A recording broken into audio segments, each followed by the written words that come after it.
봅시다. 이제 넘겨서 6쪽. 6쪽. 우리 6쪽을 보시면, 아까 얘기했던 4개의 이제 연결 고리가 되겠고, 그 다음에 이제 오른쪽 페이지 7쪽을 보시면 걔랑 똑같은 거죠. 그래서, 일단 과제는 8쪽이 과제예요. 다음 시간에 8쪽 과제가 되겠고, 그래서 이 8쪽의 과제를 하기 전에 7쪽을 먼저 복습해 주시고 8쪽의 과제를 해 주셨으면 한다. 그래서 취지로 이렇게 교재를 구성한 겁니다. 그래서 일단 넘겨보시면 10쪽, 그 다음에 12쪽.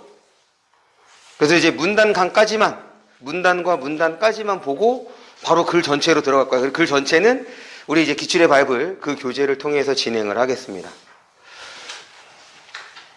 됐죠? 그러면 우리는 아까 몇 쪽이었지? 6쪽. 6쪽을 펴주세요. 보자.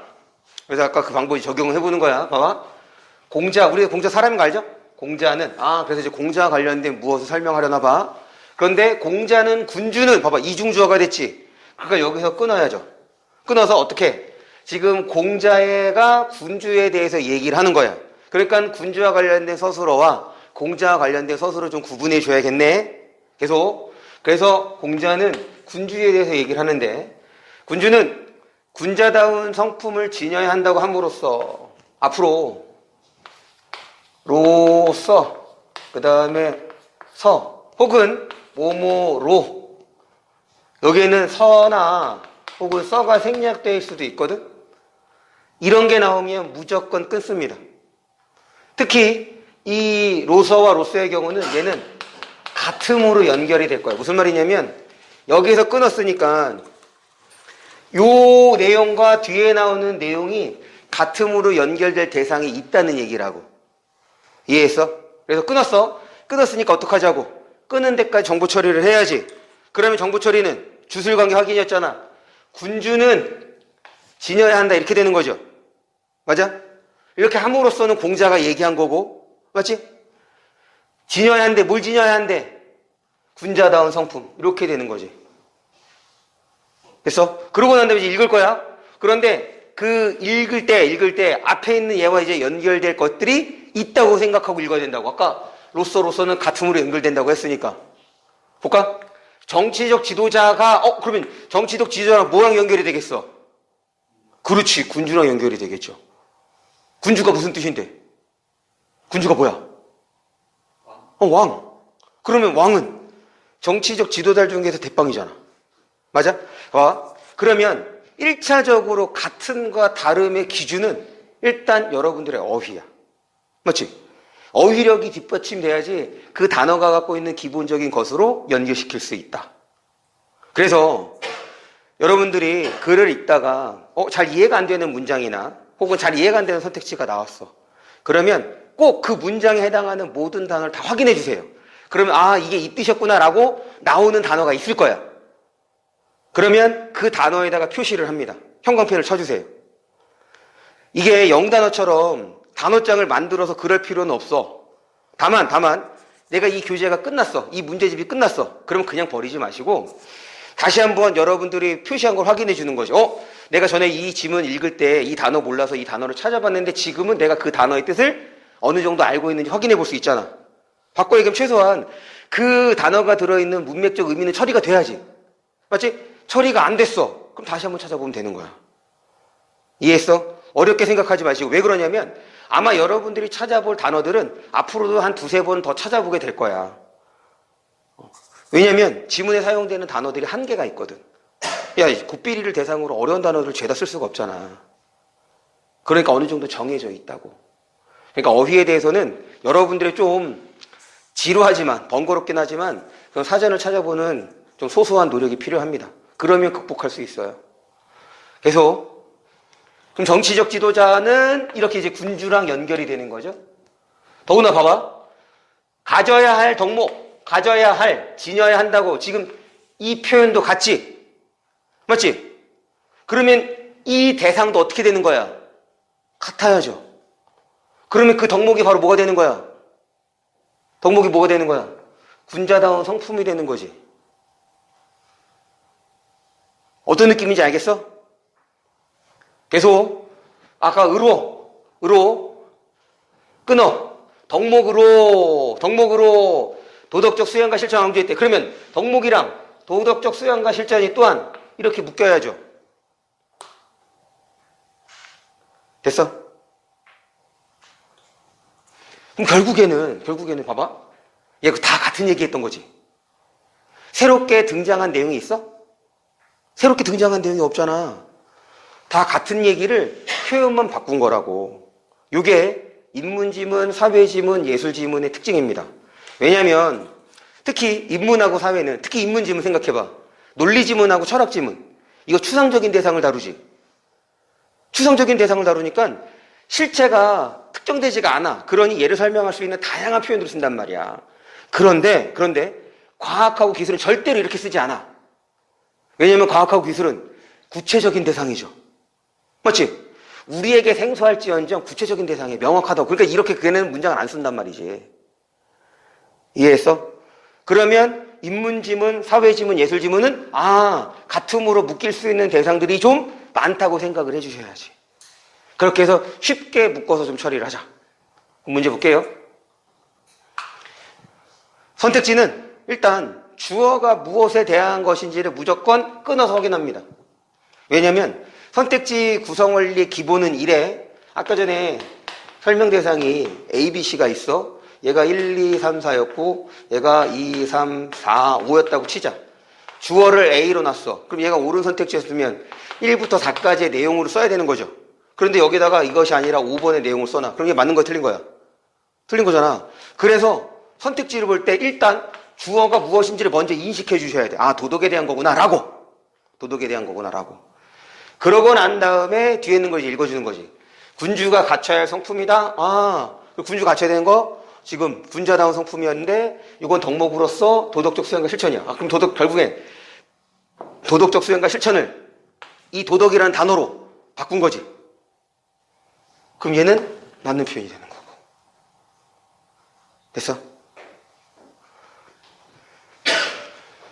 넘어갈게요. 두 번째 거. 힘내자. 이런 거는 옆에다가 써서 이걸 외워주셔야 돼. 그래야지 지금 얘를 자꾸 글에다가 적용해 볼 수 있을 거 아니야.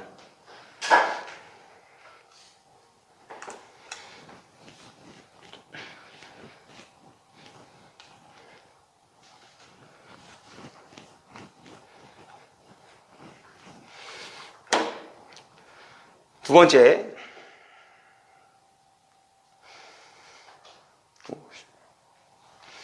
코가 찌릿찌릿해.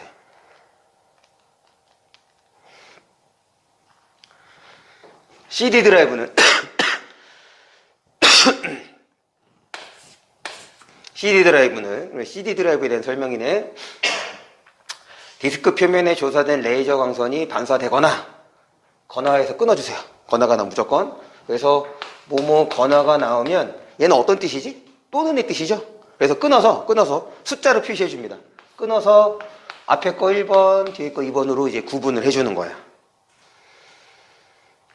그 다음에 지금 여기서 끊었어. 그럼 되거나 그러면 광선이 반사되거나 그 다음에 산란되는 것이 두 번째 이렇게 되겠죠. 그다음 또 하나. 과학하고 기술의 경우는 구체적인 대상을 다룬다고 했지. 그럴 때야. 이거는 이제 다른 지문에서도 마찬가지인데 수능 지문의 특징이 사실 그러니까 쉽게 설명할 수도 있는 것을 굳이 어렵게 설명하려고 하거든. 무슨 말이냐면 여러분들이 갖고 있는 배경 지식을 충분히 활용해 주세요. 무슨 말이냐? CD 드라이브를 본 적이 있어. 그러면은 CD의 생김새와 그 다음에 CD 드라이브를 봤을 때 지금 레이저를 쏜다는 얘기는 어디다가 쏘겠어? CD 윗면에다 쏘겠어? 아랫면에다 쏘겠어? 여러분들이 CD 드라이브를 봤을 테니까 CD 윗면에는 뭐가 돼 있냐? 그림이 그려져 있거나 뭔가 이름이 써져 있지. 맞지? 그러니까 위에다가 쓰면 거기에는 정보가 읽을 수 있겠어? 그렇지. 그럼 얘는 어떻게? 밑에서 쓸 거란 말이야. 그러니까 다시 여러분들이 아는 것에 대해서는 이 문장으로 그대로 이해하려고 하지 마시고 여러분들이 아는 걸로 치환해 주세요. 여러분들이 아는 걸로 치환됐다는 것 자체가 뭘 의미해? 내가 지금 그 문장을 이해했다가 되는 거란 말이야. 됐어? 다시 일부러 어렵게 쓴다고. 일부러 어렵게 쓴다고. 그러니까 좀 쉽게 접근을 하자. 이용해. 아까 얘기했던 것처럼 어가 나오면 끊습니다. 어가 나오면 끊어주세요. 그래서 여기까지 끊어서 두 가지 확인하고 정보를 판독하는데 뭐가? 주수관계 확인해야지. CD 드라이브가. CD의 기록면 중은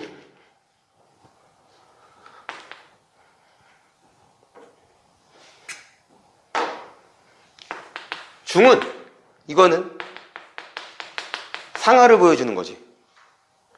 그럼 이거를 보는 순간 CD의 기록면 중 이렇게. 다시 중이라는 표현은 상하를 내포하는 표현이야. 기록면 중 광선이 흩어짐 없이 반사되는, 흩어짐 없이 부정 표현.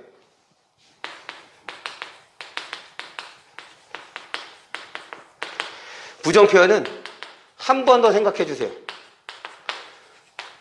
그래서 긍정으로 바꿀 수 있으면 긍정 표현으로 바꿔서 생각해 보는 것도 좋은 거야. 그런데 이 부정 표현은 단순하게 문법적인 거 말고, 그러니까 하지 못했다, 하지 않았다, 안 했다, 그 다음에 못했다, 이런 것뿐 아니라, 그런 것뿐 아니라 모두 포함되는 거냐면 의미적인 부정적인 것도 다 부정 표현이라고 생각해 주세요. 예를 들면 없다, 아니다, 그 다음에 배제하다, 이런 말들 있지. 이런 말들도 부정적인 의미로서 생각해 주세요. 그래서 그거를 끊어서 그 서술을 봤어? 한 번 더 고민해 주셔야 돼. 그래서 그 문장의 정확한 의미가 무엇인지. 왜냐하면 실제로 우리가 사용하는 문장은 대체적으로 긍정 표현을 씁니다. 그렇기 때문에 부정 표현은 한 번에 인식되지 않아. 그래서 부정 표현을 보면 한 번 더 생각하고 들어가는 거야. 그럼 또 뭐도 있느냐? 반사회적, 미완성, 그 다음에 비인간적, 이런 한자어들이 들어간 반, 미, 비라는 표현도 지금 부정 표현으로 생각해 주셔서 이런 단어들이 나오면 한 번 더 그 문장을 고민해 달라. 그러니까 여기서 광선이 흩어짐 없이 반사되는 부분을 랜드에 대한 개념. 그래서 반사되는 부분을 랜드. 다시 지금 앞에서 광선이 반사가 되는 것을 이용하는 게 반사되거나 산란되는 효과를 이용한다고 했으니까 지금 반사되는 말을 썼으니 얘는 랜드는 뭐랑 연결될 가능성이 높겠어? 앞에 있는 걸 연결하면 얘는 1번하고 연결될 가능성이 높은 거 아니야. 그 다음에 마찬가지야. 광선의 일부가 산란되어 빛이 적게 반사되는 부분을 피트라고 한대. 그럼 얘는 이렇게 연결이 됐으니 얘는 이제 2번에 해당하는 내용이 되겠죠? 그럴 때 뭐가 추가됐어? 빛이 적게 반사된대. 야, 적게. 앞에서 우리가 이제 지문을 볼 때 뭐 통상적으로, 일상적으로 이런 것들을 보면 통상적이지 않고 일상적이지 않은 특수한 경우를 생각해 봤던 거잖아. 지금 적다라는 말이 있어. 그럼 우리는 어떤 단어도 생각해 볼 수 있는 거야? 어떤 단어 생각해 볼 수 있는 거야? 적은 거니까. 많다 생각해 볼 수 있는 거잖아. 지금 얘가 2번이래. 지금 기록면에 피트가 빛이 적은 거래. 그러면 랜드는 빛이 어떻게 된 거야? 그렇지. 그런데 본문에 많다라는 표현이 있어? 없어? 없어. 이게 바로 추론이라고. 이해했어? 표현을 바꾸는 거. 표현을 바꾸는 거. 문제 확인할게요. 반사된 광선의 양을 측정했을 때 광선의 양이 많으면 뭐였다고? 랜드였죠? 네, 랜드 많은 거. 그래서 여기가 틀렸네.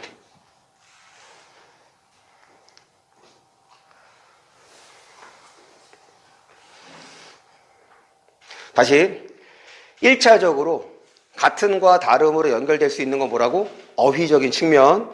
그래서 같은 단어가 쓰였어. 그리고 그래서야 비슷한 문장 형식이 나열돼. 우리가 문학에서 비슷한 문장 형식이 나열되는 표현 방법을 뭐라고 해? 비슷한 문장 형식이 나열되는 거. 그래, 대꾸라고 하지. 봐봐. 그럼 이걸 생각해 보자. 지금 문장 형식 여기에서 아까 전에 뭐 산란 이런 말 쓰게 되면 대응되는 것도 같음으로 연결될 수 있었던 거잖아. 그러면 비슷한 형식, 같은 문장 형식이 반복된다는 얘기는 그것의 시적 의미 혹은 문학적 의미는 어떻다는 거야? 동일하다야. 묶어서 처리가 가능한 거라고. 그 나중에 이제 문학에 들어가 다시 한번 얘기를 할게요. 됐죠? 넘어갑니다.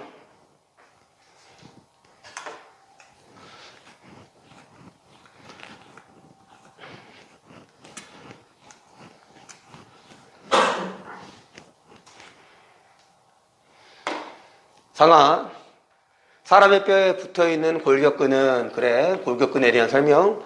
그런데 이제 골격이 이제 뼈라는 것을 이미 알고 있으니까 굳이 앞에다가는 표시 안 해도 되겠지? 물론, 그런 거를 잘 모른다면 표시를 해야 되겠죠. 계속, 골격근은 수천 개의 금섬유로 구성되어 있대. 끝났지? 그럼 구성되어 있다는 얘기는 이 글의 구조는 어떻게? 상하로. 그러니까 구성되어 있다는 말을 통해서 내 머릿속에는 골격근 아래에 근섬유가 있는 거구나 라고 굳이 수천 개 이런 거는 기억하지 않아도 되는 거야. 딱 필요한 것만.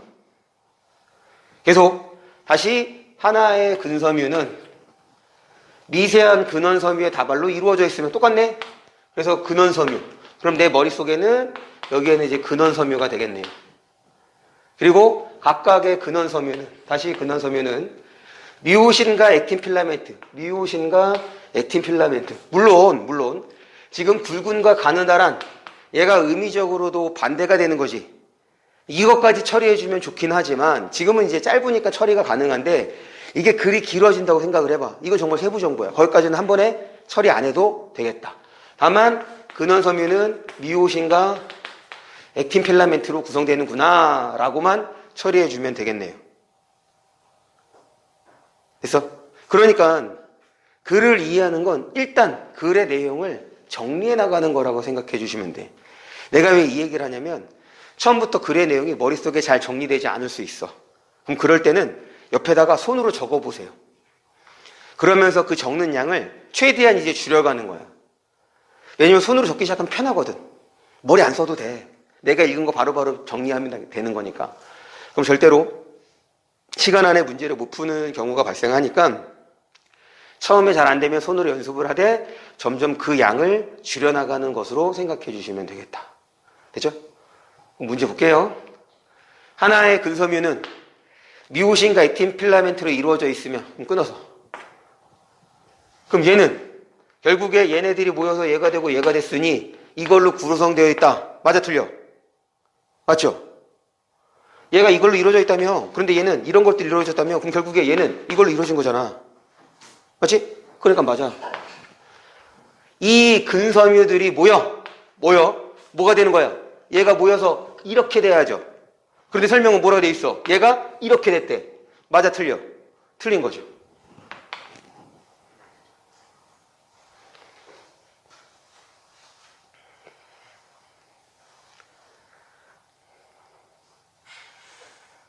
됐어? 야, 어떤 느낌인지 알겠어? 자, 오늘은 첫 수업이잖아. 첫 수업에 배부를 수 없습니다. 그러니까 이런 느낌으로 그 다음에 이렇게 표시를 해 나가면 되겠구나 라는 생각을 가져주시고 자꾸 그런 느낌이 들도록 여러분들이 문제와 지문을 봐주시면 되는 거야. 그 느낌이 이제 결국에 모이면 여러분들의 방법이 되는 거라고. 한 번의 방법이 되지 않아. 야, 내가 이런 느낌을 읽었더니 정말 이렇게 되더라. 이게 자꾸 여러분들이 쌓여야 돼. 그래야지 여러분들 스스로에게 또한 신뢰도 심어질 수 있고. 마지막입니다.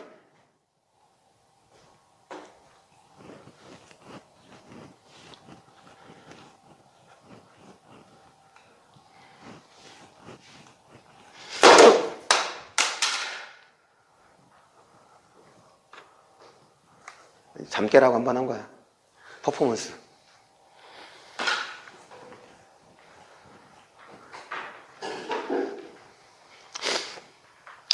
확실히 이제 그 사교육 시장이 예전에는 좀 뭐랄까 금기시 되었던 느낌? 그러니까 분명 사교육 시장이 분명 큼에도 불구하고 그것을 본격적으로 미디어가 다루지 않았단 말이지. 그런데 이제 근래에 들어서는 드라마에서 긍정적인 주인공으로 나오는 경우가 많잖아. 얼마 전에 그 려원 나왔던 졸업이라는 드라마? 딱 그거 국어 강사에 대한 얘기죠. 너 드라마 안 봐? 아, 좋은 자세지. 드라마 보겠어. 그래. 그리고 또 그전에는 1타 스캔들인가? 그래. 그거는 이제 수학 선생님이 얘기했던 거고, 정경호 나왔던 거. 다 학교 얘기가 아니라 학원 얘기야. 그래서 많이 위상이 달라진 것 같아. 아니, 그냥 갑자기 생각이 나서. 거기서도 막 발차기 하고 그러더라고. 내가 그걸 할 수는 없잖아. 마지막 보고 마무리합니다.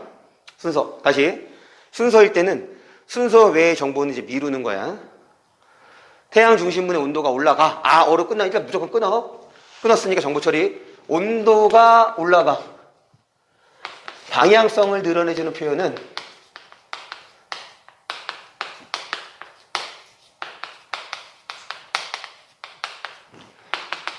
화살표로 구분. 방향성을 드러내주는 표현은 화살표로 구분을 합니다.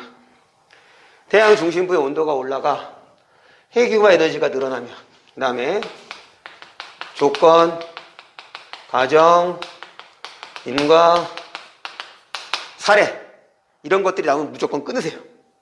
끊어서 정보를 이제 확실하게 구분해 주셔야 돼. 그래서 늘어나면, 에너지가 늘어나면 압력이 상승한대. 그럼 지금 화살표가 다 어떻게 돼 있어? 같은 방향이지. 그러면 온도, 에너지, 압력이 무슨 관계라는 거야? 네, 비례관계. 그래서 방향성을 드러내준 말을 보면 지금 화살표를 해주면 되겠다. 그 결과 수소가 밖으로 밀려나고, 수소가 밀려나고, 중심부의 온도는 낮아진다? 야, 지금 우리가 처리한 정보가 뭐였어? 온도가 올라갔을 때 현상을 처리한 거지. 그런데 그 결과 어떻게 됐어? 온도가 낮아진대. 그럼 얘가 비례관계였으니까는 그 이하의 설명은 앞에서 설명했던 거 뒤집으면 되는 거지. 맞아? 그래서 최근에는 이제 이런 문장을 안 써줍니다. 이 문장 안 써주는 거야. 이건 여기에 있는 거 이제 옛날 지문에서 따온 거야. 그런데 지금 추론을 요구한다잖아. 야, 이거 처리하면은 뒤에 굳이 설명 필요 없는 거잖아. 그래서 지문의 길이를 줄일 수 있는 거야. 예전에는 좀 친절하게 설명해줬던 것을 지금은 좀 덜 친절하게 설명을 합니다. 그리고 당연히 이 내용은 어디에서 구현이 되냐면 선택지에서 구현이 되는 거지. 됐어? 그럼 문제 확인할게요. 태양 중심부의 압력은 헬기감 에너지 온도의 영향을 받으면 여기서 끊어서 생각해보자. 봐봐. 지금 이 압력에는 이 선택지에 따르면 두 가지가 영향을 준다는 얘기지. 에너지랑 온도. 선택지 판단은 무조건 한 번에 하나씩이야. 선택지는 한 번에 하나만 판단해 주세요. 그럼 먼저 뭐부터? 압력은 해규감 에너지의 영향을 받는 거 확인해야지. 그러면 압력은 에너지가 늘어나면 압력이 상승한다 했으니까 그 영향을 받는 거죠. 맞아? 그 다음에 온도. 온도 이렇게 한 거 아니고 얘도 영향을 받는 거네. 이렇게 각각 따로따로. 다시 선택지는 무조건 한 번에 하나씩이야. 묶은 표현은 다 풀어서 판단을 해주세요. 그래야지 실수를 안 합니다. 그러면 에너지 확인했고 온도도 확인했어. 압력의 크기는 행유 에너지 온도에 비례한다. 맞죠? 네, 끝. 지금 우리가 한두 개의 문장으로 이루어진 구간을 좀 본 거야. 그런데 문단도 똑같고 두 개의 문단도 똑같고 결국엔 한 편의 글도 똑같아. 다만 한 편에 그릴 때는 앞부분에 대한 처리가 좀 필요하겠죠. 왜냐면 앞부분을 좀 꼼꼼히 읽어서 글의 흐름과 전개 이런 것들을 파악해보기로 했었잖아. 맞지? 그러니까 글 전체일 때는 앞부분만 좀 차이가 있을 뿐이지 나머지 내용들은 지금과 같은 방식으로 여러분들이 읽어주시면 돼. 선생님 이렇게까지 읽어야 되는 건가요? 이렇게까지 읽는 게 익숙해지면 자연스럽게 이렇게 다 안 봐도 저절로 보인단 말이야. 지금은 최대한 연결해 볼 수 있는 거 연결해 보는 거라고. 다시 당연히 실제에선 이렇게까지 연결 안 해도 문제가 풀리고 지문이 파악이 돼. 그런데 그거는 이것이 됐을 때 자연스럽게 이렇게 됐을 때 덜 중요한 것과 이런 좀 부수적인 것들이 자연스럽게 나도 모르게 좀 처리가 되는 거라고. 그 전까지는 최대한 연결해 보려는 생각이 필요하다. 그래서 좀 지문에 오래 머물러 줬으면 좋겠다. 한 번에 처리가 안 됐어. 한 번 더 읽어. 읽었는데 또 처리가 안 돼. 한 번 더 읽어. 그렇게 해서 이 문단에서 혹은 이 글에서 말하고자 하는 바가 처리가 되면 그때 문제를 풀어주세요. 다시 지금은 문제 틀려도 돼. 언제까지? 6월까지 아니 9월까지 시간 안에 문제 못 풀어도 됩니다. 최대한 내가 글을 어떻게 읽어야 되는지 그리고 내가 그 선택지 어떻게 판단하는지 이거를 확실하게 여러분들 것을 만드는 게 중요해. 그 다음에는 자연스럽게 그것이 극복이 될 거야. 그건 나중에 가서 여러분들이 실제로 이제 느껴보면 되겠고 다만 내가 이제 현재 시간 내에 문제를 다 못 풀어. 그래도 나름의 목표가 있어야 될 거 아니야. 맞지? 그 목표가 뭐냐면 푼 문항의 90%의 정답률이에요. 이거는 꼭 기억하자. 우리의 목표는 푼 문항의 90%의 정답률. 예를 들어서 내가 40문제를 풀었어. 그러면 지금 정답률이 90%란 얘기는 36개를 맞췄다는 얘기죠. 맞아? 그럼 대략 9개를 틀린 거야. 그럼 대략 9개 틀리면 몇 점이 날아가냐면 한 20점이 날아가. 20점이 날아가. 왜냐면 한 지문에 4개 들어있고 3점짜리가 하나 들어있으니까 8점에 11점 이렇게 되는 거잖아. 그러면 이제 8문제가 되면 지금 22점 이렇게 되는데 대략 20점 날아간다고 생각해 주시면 돼요. 90%일 때. 그러면 1차 목표는 80점이야. 버릴 거 버리고 내가 최선을 다해서 시간 안에 문제를 풀었어. 그럴 때 내가 90%가 됐는지 여부를 따져볼 때 80점이 되느냐 안 되느냐. 80점을 찍고 난 다음에 그 다음에는 85점. 왜냐면 45문제 중에서 40문제를 맞히잖아. 그럼 대략 80 후반의 점수거든. 그럼 80 후반의 점수면 이거 2, 3등급 걸칠 수 있는 점수야. 물론 이제 작년에는 쉬었기 때문에 얘가 이제 3등급일 가능성이 높은 거지. 그런데 생각해봐. 작년에 쉬었으니까 올해는 이것보다는 어려울 거라. 사실은 나는 이렇게 쉽게 나올 거라 생각도 못했어. 나는 최소한 6평 수준으로 나올 거라고 생각을 했단 말이야. 9평이 워낙에 쉬워서. 그런데 그 예상을 깨고 정말 쉽게 냈잖아. 그러니까 여러분들이 점수로서 여러분들이 푼 문항으로서 내가 푼 문항의 90% 그럴 때 해당할 수 있는 점수 그걸 1차 목표로 삼아서 이렇게 진행해 나가시면 돼. 됐죠? 그렇게 목표를 좀 구체적으로 세워주시면 되겠습니다. 오늘 수업은 여기까지 할게. 다시 과제는 8쪽에 있는 거를 해 오시면 되겠고 대신 7쪽을 좀 복습해 주시면 되겠습니다. 그래서 당분간 이걸로 수업을 진행할 테니까 다음 시간에 이거 꼭 갖고 오시면 되겠고 요 유인물은 안 갖고 와도 돼요. 됐죠? 고생하셨습니다.